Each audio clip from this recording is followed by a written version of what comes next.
അപ്പോൾ ഇതാണ് സർഗം ഡേ 3. അപ്പോൾ അന്ന് എനിക്ക് രംഗോലി കോമ്പറ്റീഷൻ ഉണ്ടായിരുന്നു കേട്ടോ. അപ്പോൾ അതിന് വേണ്ടിയുള്ള സാധനങ്ങൾ എടുത്തിട്ട് പോകണയാണ് ഈ കാണുന്നത്.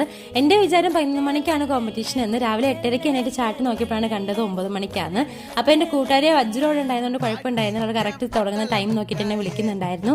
അപ്പോൾ നമ്മൾ പെട്ടെന്ന് എന്നിട്ട് റെഡിയായി നമ്മൾ അവിടെ വെന്യൂലെത്തി. അപ്പോൾ ഒരു 9:45 ഒക്കെ അപ്പോൾ കോമ്പറ്റീഷൻ സ്റ്റാർട്ട് ചെയ്തു. 2.5 hours ആയിരുന്നു ടൈം ലിമിറ്റ്. ഒരു 12:15 ആയി അപ്പോൾ കഴിഞ്ഞു. അപ്പോൾ നമുക്ക് കോമ്പറ്റീഷൻ്റെ സമയത്ത് ഫോൺ യൂസ് ചെയ്യാൻ പറ്റൂല. അപ്പോൾ അത് കഴിയുമ്പോൾ ഞങ്ങൾ ശരിക്കും അടുത്തിട്ടുണ്ടായിരുന്നു കേട്ടോ. ഞാനും വജ്രവും നേരെ കോമ്പറ്റീഷൻ കഴിഞ്ഞിട്ട് സിയാർക്കാണ് പോയത് മാംഗോ ലസ്സി കുടിക്കാൻ വേണ്ടിയിട്ട്. അവിടെ എത്ര നല്ല തണുത്ത മാംഗോ ലസ്സിയൊക്കെ കുടിച്ചിട്ട് ഞങ്ങൾ പതുക്കെ വന്നിട്ട് ഓരോരുത്തരുടെ രംഗോലി കണ്ടത്. ഇവാലുവേഷൻ്റെ സമയത്ത് നമുക്ക് മറ്റാരും രംഗോലീസ് ഒന്നും കാണാൻ പറ്റിയിട്ടുണ്ടായിരുന്നില്ല കേട്ടോ. അപ്പോൾ എല്ലാവരുടെ രംഗോലി കണ്ടപ്പോൾ തന്നെ മനസ്സിലായി നമുക്കൊന്നും കിട്ടത്തില്ല എന്ന്. പക്ഷെ വജ്രന് നല്ല രസം ഉണ്ടായിരുന്നു കേട്ടോ കാണാനായിട്ട്. അപ്പോൾ പാർട്ടിസിപ്പേറ്റ് ചെയ്തതിൽ എന്നുള്ള സാറ്റിസ്ഫാക്ഷനോടെ നമ്മൾ ഇറങ്ങി. അപ്പോൾ കയ്യിലെ കളേഴ്സ് ഒന്നും പോയിട്ടുണ്ടായിരുന്നില്ല കേട്ടോ. അപ്പോൾ നമ്മുടെ കോമ്പറ്റീഷന്റെ സമയത്ത് അവിടെ അബിയുടെ തഫ്മുട്ട് ഉണ്ടായിരുന്നു. അപ്പോൾ അത് കാണാൻ പോകാൻ പറ്റിയില്ല. അപ്പോൾ വൈകിട്ട് വിച്ചുണ്ട് ഗാനമേളയുണ്ട്. അപ്പോൾ വൈകിട്ട് എന്തുണ്ടായിരുന്നു അടുത്ത വ്ലോഗിൽ കാണാം. ബൈ.